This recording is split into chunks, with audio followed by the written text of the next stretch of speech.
Hello everyone. Good morning, good afternoon, good evening, depending upon when you are watching this video lecture.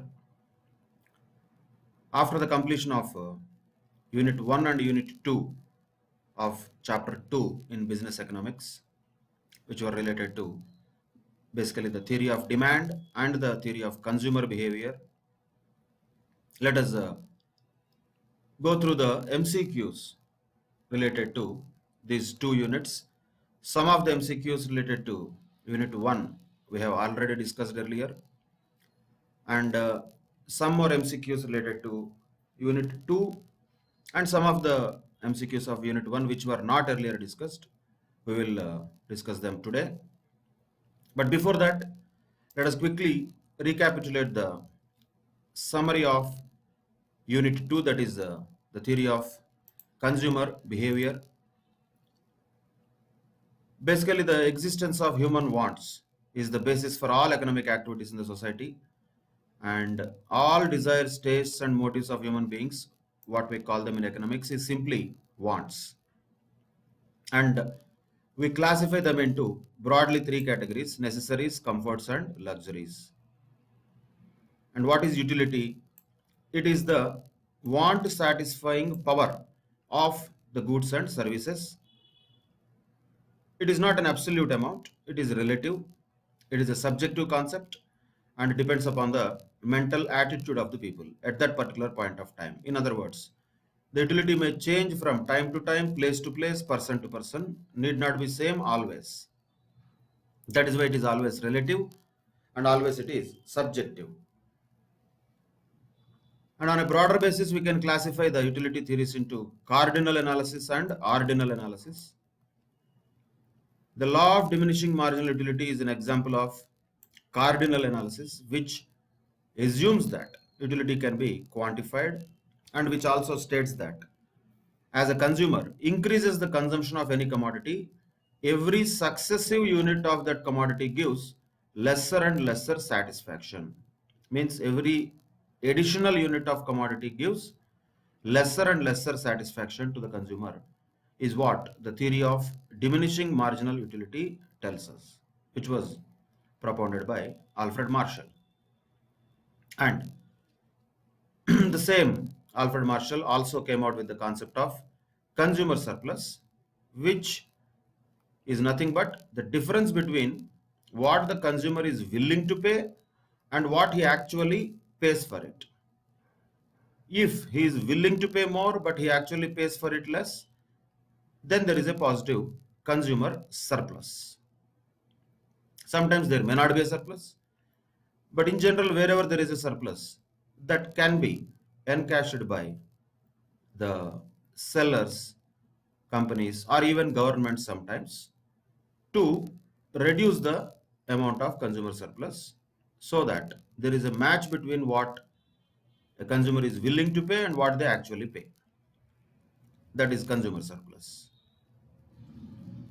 After the cardinal analysis, the indifference curve theory, which is an ordinal theory, is a different approach which does not quantify utility, but it will definitely place the order of preference between different combination of goods or bundles of goods by using indifference curves. And many indifference curves in one graph, we call it indifference map. And what is marginal rate of substitution? It is the rate at which the consumer is prepared to exchange a particular commodity X and Y. For every one additional unit consumption of X, how many units of Y he is willing to forego? That can be called as marginal rate of substitution between X and Y. And there are very important properties of indifference curves, like they slope downwards to the right, that too. Why? Because why they slope downwards to the right, the indifference curves? Because always as the consumption of one commodity increases in a combination, the consumption of other commodity should decrease. Then only the utility will be same. Then only the satisfaction will be same. So as the consumption of one commodity increases, the consumption of other commodity decreases, because of which the indifference curves will slope downwards to the right. And they are always convex to the origin because of diminishing marginal rate of substitution. And two indifference curves can never intersect with each other, because if it happens, it defies the basic principle that all the points on the indifference curve should give same level of satisfaction. And it will never touch the axis, because if it touches the axis, once again, there is no meaning for combination of two commodities. If it is touching the axis, that means we are talking about only one commodity. Then that is not serving the purpose of indifference curve analysis at all. Same way, higher the indifference curve, higher is the level of satisfaction that can be seen from an indifference map. And then what is budget line or price line? That shows also combinations of goods.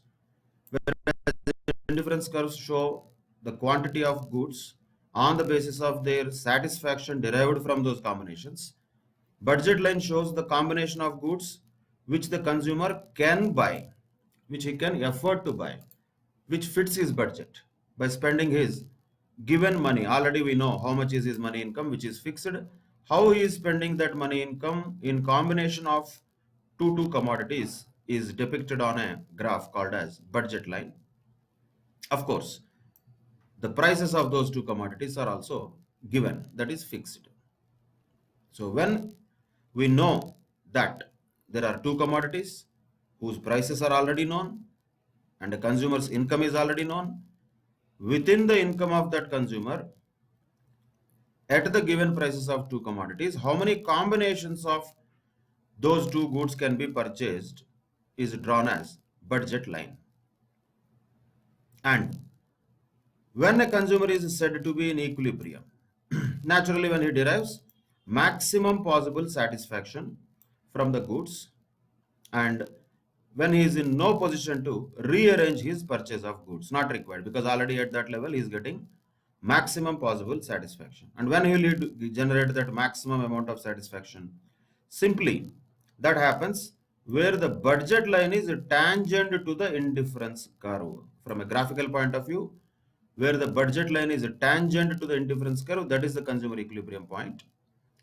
If you express it as a relationship in a mathematical way, that is where mux divided by px is equal to muy divided by py is equal to muz divided by pz. Like that, any number of commodities can be taken, but on a graph we take only two commodities. So the marginal utility of one commodity divided by the price of commodity is equal to the marginal utility of another commodity divided by price of that commodity. In other words, mux divided by muy is equal to px divided by py. In other words, the slope of indifference curve and the slope of budget line are equal. At that point, we call it as consumer's equilibrium. These are the various points related to the theory of consumer behavior. Let us continue with some of the questions which we did not solve in the earlier discussion on MCQs. Looking at question number 34, direct question. The total utility is maximum when? Maximum total utility is generated when? Naturally, when the marginal utility is 0. That is when the total utility is maximum. We have observed that in the table related to the marginal and total utilities. Total utility reaches its maximum when the marginal utility is 0. After the marginal utility is 0 and the total utility is maximum, then the total utility comes down for the first time and marginal utility turns negative later. But that happens later. At marginal utility 0, the total utility is always maximum. That is the relation between total utility and marginal utility. Direct question. Then, question number 35. Which one of his following is not an assumption of the theory of demand based on analysis of indifference curves? So this question is about indifference curves. Look at the assumptions which are given for 4 points, and what we want is which is not an assumption. So we want to take the odd man out here. So first point says, given scale of preferences as between different combinations of two goods, scale of preferences between different combinations of two goods, is it not an assumption? It is an assumption of indifference curves. Definitely, when we draw indifference curves, we know what is the preference of the consumer with different combinations of two commodities. So that is known already. So A, we cannot say it is not an assumption of indifference curves. It is an assumption of indifference curves. Diminishing marginal rate of substitution happens in the indifference curves or not generally? Yes, it does happen. Marginal rate of substitution is diminishing, because of which only the indifference curves will be convex to the origin. We cannot say it is not an assumption. C talks about the constant marginal utility of money. Was there any assumption like this in the indifference curve analysis? No. This was an assumption under marginal utility analysis, which was proposed by Marshall. Indifference curve analysis is proposed by Hicks and Allen. They never said the marginal utility of money is constant. So this was never an assumption under the indifference curve theory. Hence, that is an odd man out, and the answer for the 35th question will be naturally C. Fourth one, of course, also you can just check whether it is also part of the indifference curve analysis. Consumers would always prefer more of a particular good to less of it, other things remaining equal. Definitely yes, that's what indifference curve analysis assumes. So A, B, D are definitely some of the points related to the indifference curve analysis. C is never a point related to indifference curve analysis. It was a point, but not to indifference curves, but to the theory of marginal utility. That is a different theory. Hence, it cannot be here. So C is the correct answer for question number 35. Then question number 36. The consumer is in equilibrium at a point where the budget line is, say, direct question, tangent to the indifference curve. Simple. Budget line is above, below, cuts. No. When it is tangential to the indifference curve, that is a place where we call it as consumer's equilibrium. So 36th question also, answer will be C. Then 37th question. An indifference curve slopes downwards right since more of one commodity and less of another result in what type of satisfaction? Because when you consume more of one commodity and less of another commodity on the indifference curve, what they will result in? Naturally, they will result in same level of satisfaction. That is why when one commodity is consumed more, it automatically becomes inevitable that other commodity has to be consumed less if we want them to be on the indifference curve. So when we talk about indifference curve, it is sloping downwards towards right because of this feature. Because having one commodity with more quantity and having a lesser quantity of other commodity still gives the same level of satisfaction to the consumer. That is why it is called as indifference curve. So both of them will give same level of satisfaction on the indifference curve. That is why it slopes downwards towards right. Direct question once again. So A is the answer for 37th question. The 38th question is about which of the following statements is incorrect. Always you have to read such type of questions carefully. We don't need correct statement. We need an incorrect statement. If it is a correct statement, it is not our answer. If it is an incorrect statement, it is our answer. So these negations have to be very well clearly observed in the questions. First one says in 38th question, indifference curve must downward sloping to the right. Yes, it will. So it is not an incorrect statement.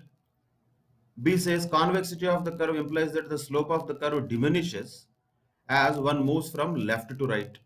Definitely yes. What is the slope of indifference curve? That is marginal rate of substitution. We know that. And what happens to that? It diminishes. That is because of which the convexity is generated. That also we have observed. So B is a correct statement. It cannot be called as an incorrect statement. And C says the income elasticity for inferior goods to a consumer is positive. No. No. Income elasticity for inferior goods will be negative but not positive. This we know already from the theory of demand and discussion on demand and elasticity of demand. The income elasticity for inferior goods will not be positive. It will be negative. But he says it is positive. That means it is incorrect statement, which means it is the correct answer. Clear? That is point number C, which is the correct answer. D also should be a correct statement. Let us check that.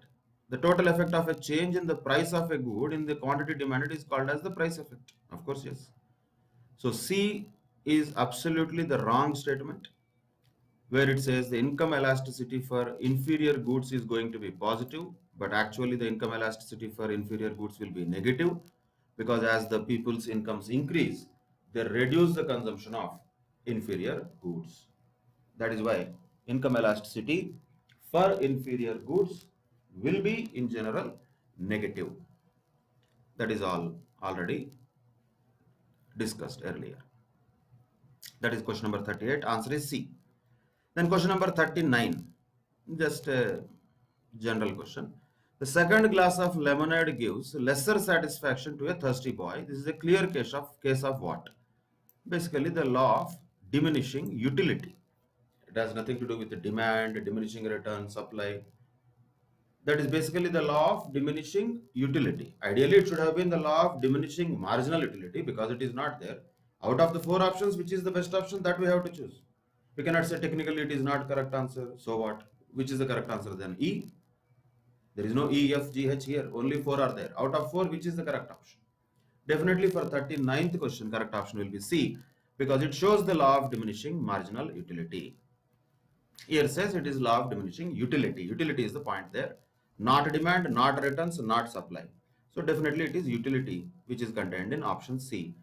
That will be the correct answer for question number 39. Then question number 40.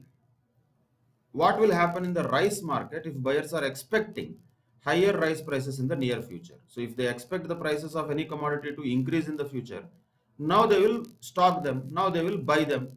So naturally what happens? The demand for rice will increase now. Why? Because they have an expectation that in future the price of the rice might go up. So naturally for 40th question, the correct answer will be A. So that is also one of the common things of factors affecting the demand. If there is an expectation in the market that the future prices might be higher, people will try to buy more of it now at lower prices. So immediately the demand for such commodity will increase. That is A. Answer for question number 40. Then 41st question. In case of Giffen goods, how the demand curve will be? Of course, the demand curve will not be normal demand curve. Giffen goods are exception to the normal goods. They cannot be horizontal or vertical also.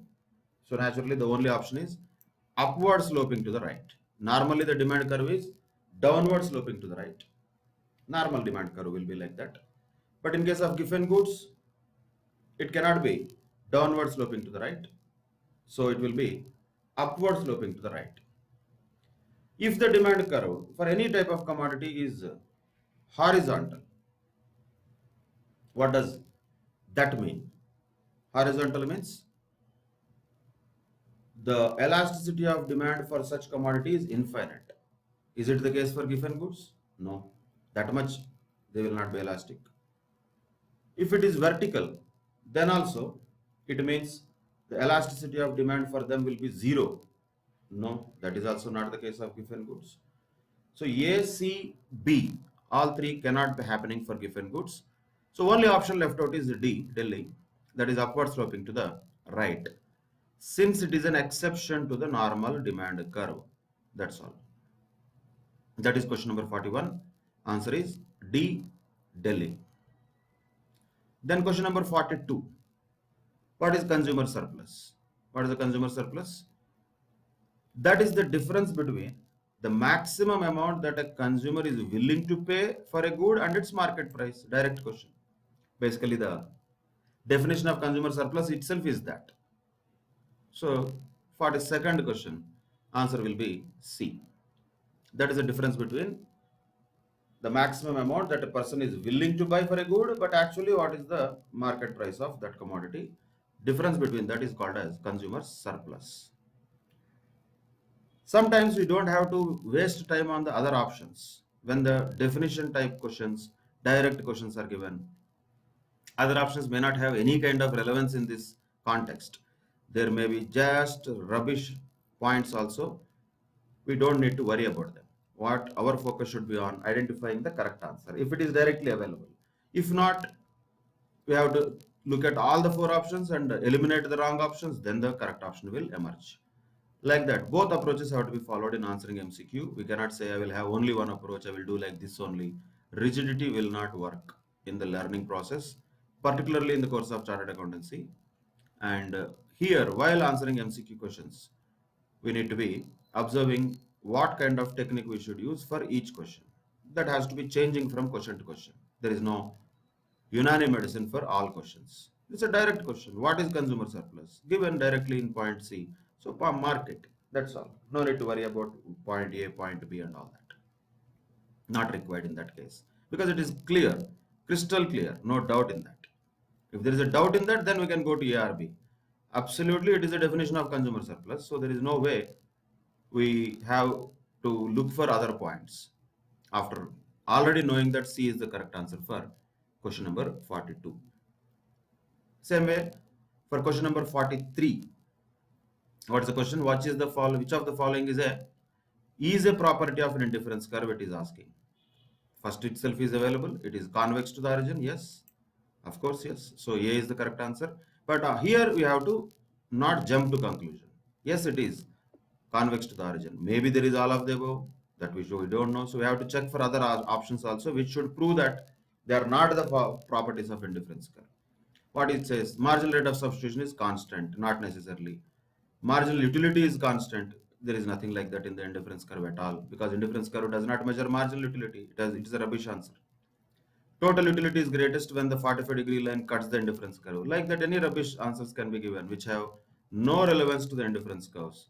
So those are all irrelevant and which are completely inappropriate. Only one property of indifference curve which is true is it is convex to the origin. That's all. That is question number 43. Answer is A. Then question number 44. When economists speak of utility of a certain good, what are they talking about? Read them carefully. All of them are close. Demand for the good? No, we cannot say it is demand for the good. Usefulness of the good in consumption? Usefulness? Usefulness is a word which can be there, but already we discussed it. In economics, do we consider usefulness? If somebody consumes liquor and he will say that it is useful to me, so is that what utility is? Does economics differentiate between usefulness? Maybe it is not useful, it is harmful. Still we call it utility.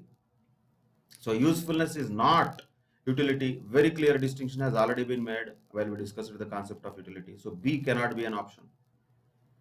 The expected satisfaction derived from consuming the good? Yes, that's what it looks like. Definitely. The expected satisfaction derived from consuming the good is what we call as utility. That's it. So the correct answer for 44th question will be C. Then point D definitely should not be a correct answer. The rate at which the consumers are willing to exchange one good for other, no, that is called marginal rate of substitution. That has nothing to do with utility. So D is absolutely not relevant for utility analysis at all. So what is utility? Simply, it is the expected satisfaction derived from consuming the commodity. That is what is utility. Once again, it is also a direct definition type question. So 44th question, correct answer would be C. Then 45, 46, etc. We have a lot of questions on supply. We will discuss them after discussing the unit 3 of chapter 2. But we can go to question number 58. Others which are already marked, already discussed. Question number 58 was not discussed. Let us discuss it now. 58th question. A point below the budget line, what it represents? What it represents? It represents a combination of goods which cost the whole of the consumer's income. Is it? No. If it is so, then it should be on the line, not below the line. But second one says it represents a combination of goods which cost less than the consumer's income. Yes, definitely. Then only that point is below the budget line. C and D, let us see. They should be wrong also. C says it's a combination of goods which is unattainable to the consumer. No, it is not unattainable because it is below the budget line. He can very well afford it. We cannot say it is unattainable.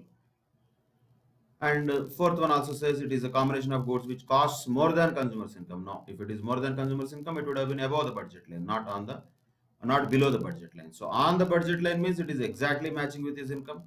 Below the budget line means it is costing, that combination is costing less than his income. Above the budget line means it is costing more than his income. Simple.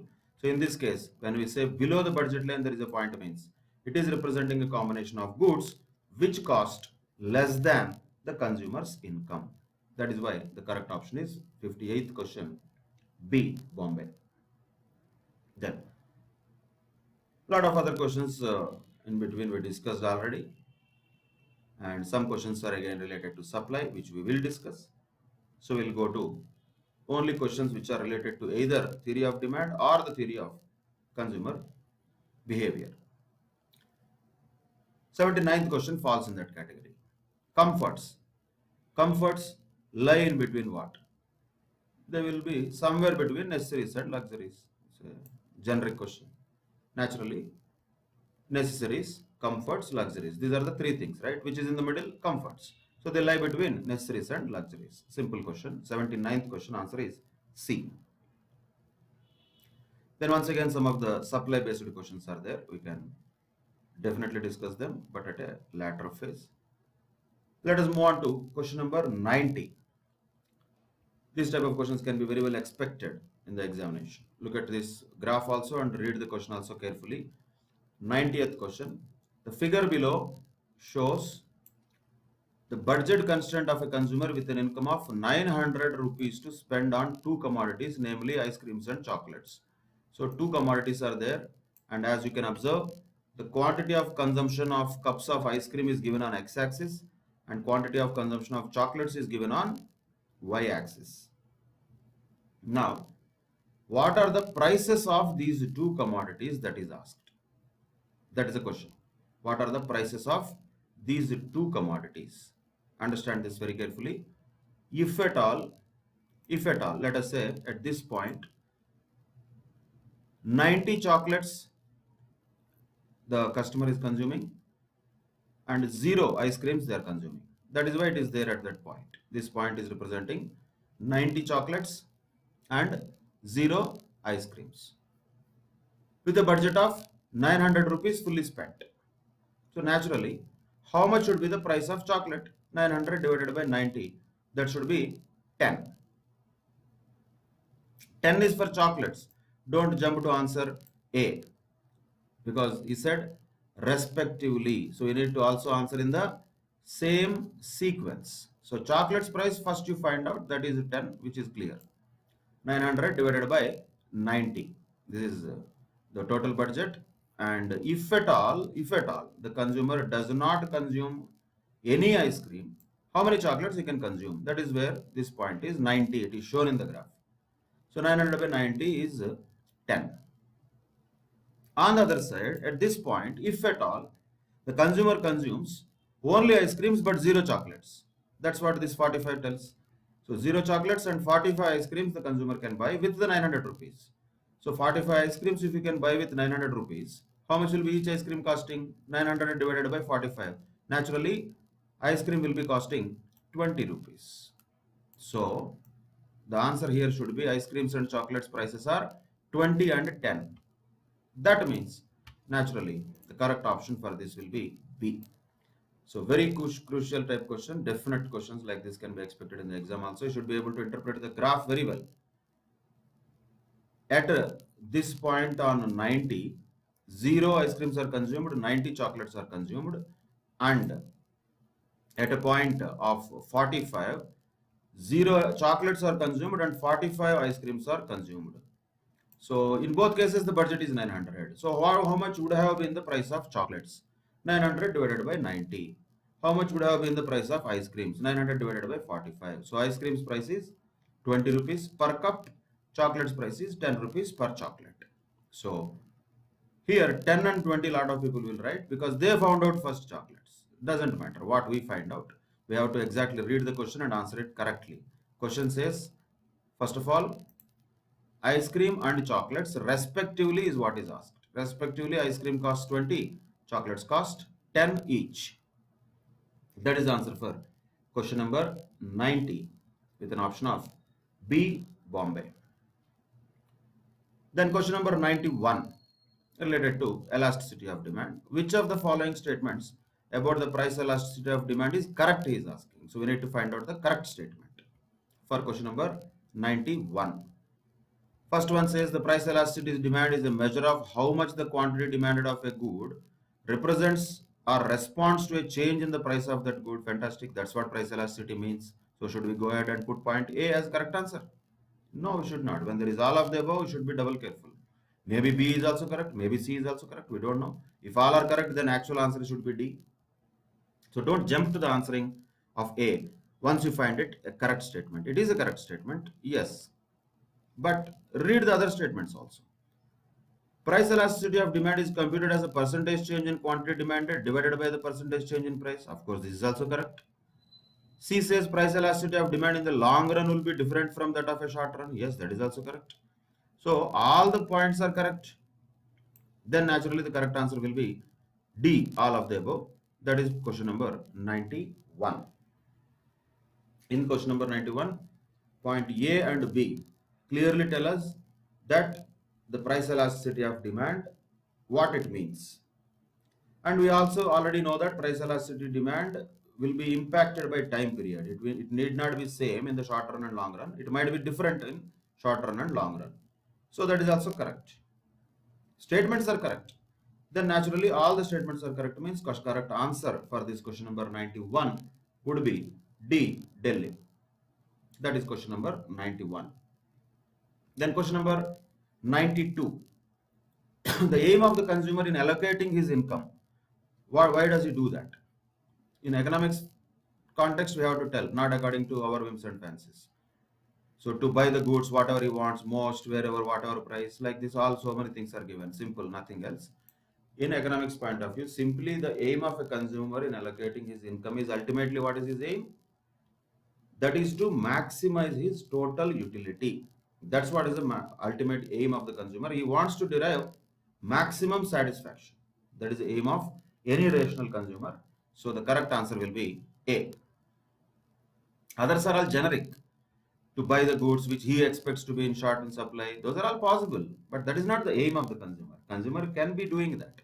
That does not mean it is the correct answer. The main aim of a consumer, when we talk about the consumer behavior, and that too when the consumer is rational, ultimately wishes to and aims at maximizing the total utility. So correct answer would be A. He doesn't care about marginal utility and all. For him, the total utility matters. He wants to maximize his total utility. That is question number 92. Answer is A. Then question number 93. At higher prices, people demand more of a certain good, not for their worth, but for their prestige value. And that's what is called Veblen effect. We already know that. We can call them prestige goods. We can call them conspicuous commodities. We can call them Veblen goods. That is Veblen effect. When the prices of certain types of goods increases, people will also try to buy it more and more. Not for the worth of it, but for the prestige value, something like diamonds. Those are examples of Veblen effect. So the question number 93 answer would be A. Then question number 94 says that the price of air conditioner is increasing from 30,000 rupees to 30,010 rupees. Just a 10 rupees increase in the price of air conditioner. Of course, there is a change in price, but it's a very small change in price. And naturally, the resultant change in the demand is also negligible. The question is not asking you to calculate anything. The question is only asking which type of elasticity method can be used to measure the elasticity. Naturally, when the change is very small, minute, change in price and change in demand, both are very small, what is the best method of calculating the elasticity of demand? That is point elasticity. We know that already. That is the direct answer for question number 94. Once again, A is the correct answer for it. Then question number 95, etc., etc. These are all once again supply related questions. We will definitely come to that later.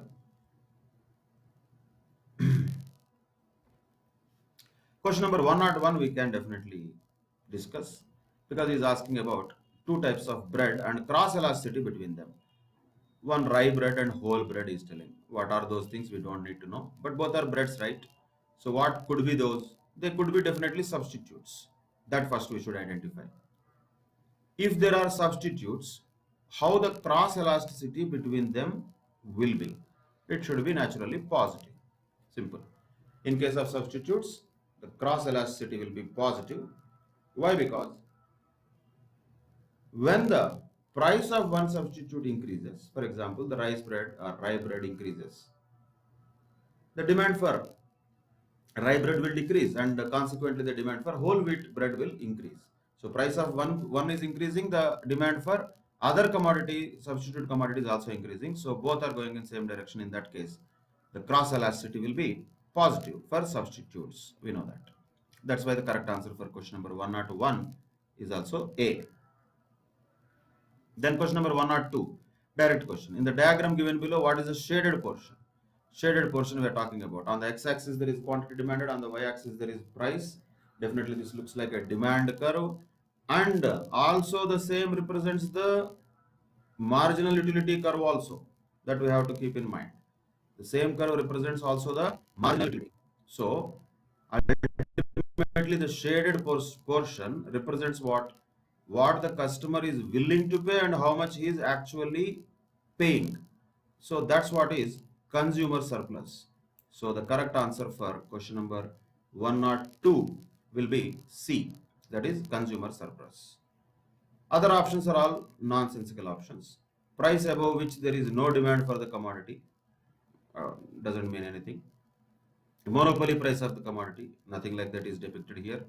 It's about consumer surplus simply, where the consumer is generating a overall utility of this much. Is generating a overall utility of this much. This is the overall utility. But in that, how much actually is spending is only this much. Which means the remaining thing which is there here, we can consider this as the shaded portion, which is already shaded in gray color, that represents the consumer surplus. So if at all we give some names to them, because these are not used, let us call this as A and let us call this as B. If at all we use these words, what is the total utility generated by the consumer by having these many commodities of OB at a price of OP? What is the total utility generated? That is DOBA. That much is generated. That is DOBA. This much of utility is generated. I'm just drawing it as an overall thing, not on the lines. In that, how much is actual, that much utility is generated, but how much is actually spending is only ABOP, that is this area. This is covered in this area. So naturally, what is the remaining thing? This is all consumer surplus. So that's what is this shaded area is telling us. That is DPA represents consumer surplus. Total utility generated by the consumer is represented by the area. You can say DABO or whatever the way you call it, OBAD, whatever it is.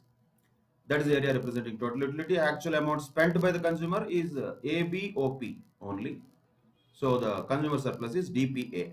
Whatever the numbers are given, names are given, you should be able to identify the actual area which represents consumer surplus. So this area which is shaded already represents the consumer surplus that is generated by the consumer. That was question number 102. Answer was C. Then question number 103 once again talks about income elasticity of some commodity, tomatoes. Whatever it is, we don't care, but it is 0.25. First we should identify it is not very heavy. It's not like too much income elastic, not more than 1. But at the same time, it is not negative also. It is not high also, it is not low also. What does it mean? It just simply means that it is a normal good. That means it has a normal income elasticity, neither more than 1 nor less than 0. If it was inferior good, then income elasticity would have been negative, which is not the case. If it was luxury good, luxury, we are talking, then the income elasticity would be more than 1 because it will be more related to income. When there is more income, then only people will buy such kind of commodities, luxuries, something like air conditioners, cars, etc. There the income elasticity will be more than 1.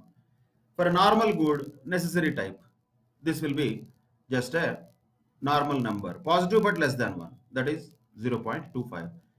Hence, it represents a normal good. See, don't go by tomatoes because you know tomatoes is normal good. Don't put the answer.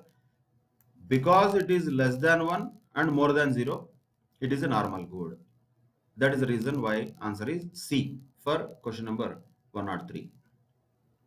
Then question number 104 asks about the cross elasticity between personal computers and softwares. We should first identify these two are complementary commodities. Both will go hand in hand.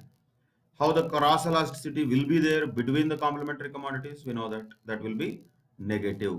Cross elasticity between substitutes is positive.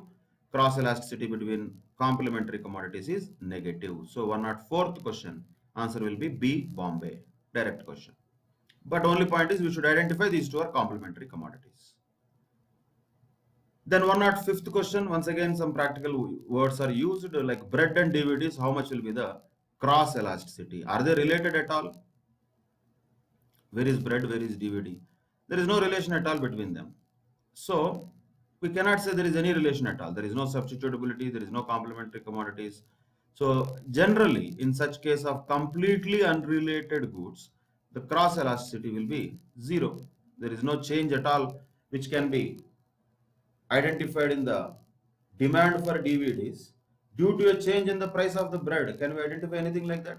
Nothing. When there is no change, that means 0 is the cross elasticity. So the correct answer for question number 105 will be C, 0.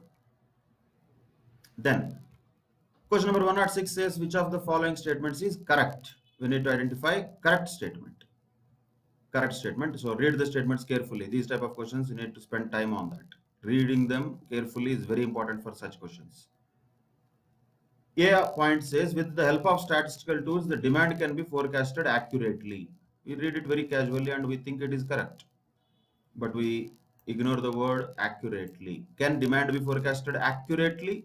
Is it possible for anybody, human being, to forecast future? Accurately? No. Accurately, nobody can forecast. So we cannot say it's a correct statement. So if you don't understand the word accurately and you just think that yes, we can forecast the demand and you'll put A as the correct answer, that will go wrong. So don't go with that. Read other statements. The more the number of substitutes of a commodity, the more elastic is the demand. Yes, that is true. Because when there is a particular commodity having more substitutes, naturally it will be having more price elasticity of demand. That we know. Like for example, number of substitutes are more for any commodity, they will have, even for a smaller change in the price of one commodity, people will have a choice of shifting to the substitutes very easily. So very close substitutes, more number of substitutes, both of them will give more elasticity to such type of products. So B is definitely the correct answer. So A cannot be the correct answer. But what is the problem with A is that it is using the word accurately. Otherwise it is okay. So B is the correct answer, Bombay, for question number 106. And C says some nonsensical things like demand for butter is perfectly elastic. How can we say that it is perfectly elastic? Gold jewelry will have negative income elasticity. No, negative income elasticity will be for inferior goods. Gold jewelry is not inferior goods. So C and D are also not correct statements. The only correct statement is B, Bombay, where it says then more number of substitutes a commodity will have, it will have more price elasticity. Yes, it is true. Hence, question number 106, the answer is B, Bombay. Then question number 107. Suppose the income elasticity of education in private school in India is 1.6, which is more than 1.